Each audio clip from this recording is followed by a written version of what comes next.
Positibo pa rin ang pananaw sa buhay ng mga overseas Filipino worker mula sa Qatar ngayong nakabalik na sila sa Pilipinas.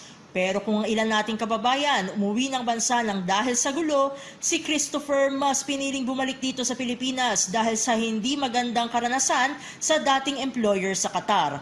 Sa panayam ng Radyo Pilipinas World Service, ikinuwento ni Christopher na bago pa man ang tensyon sa Middle East ay wala na siyang trabaho. 2 buwan na rin siyang naghihintay ng end service salary mula sa kanyang dating employer bilang salesman. Nagkasundo po doon sa OWA at yung company namin na kinausap kami nung HR manager namin doon sa office.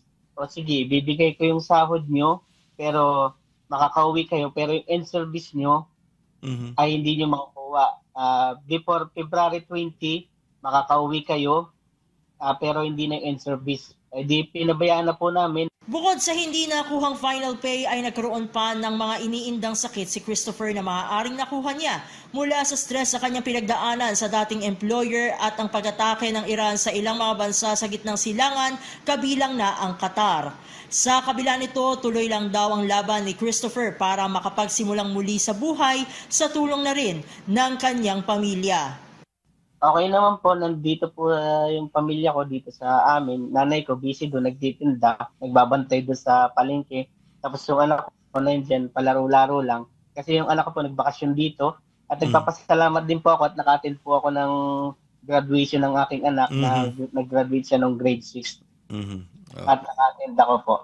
Ang pamahalaan naman natin patuloy na nakaalalay sa mga repatriated OFW gaya ni Christopher. Sa katunayan, bukod sa $200 bago ang repatriation, nakatanggap din si Christopher ng 20,000 pesos na cash assistance pagdating niya rito sa Pilipinas. Libre rin siyang nakapagpatingin sa tulong naman ng Department of Health. Sa utos ni Pangulong Ferdinand R. Marcos Jr., natitiyak ang kapakanan ng ating mga kababayang OFW na tinaguriang mga bagong bayani.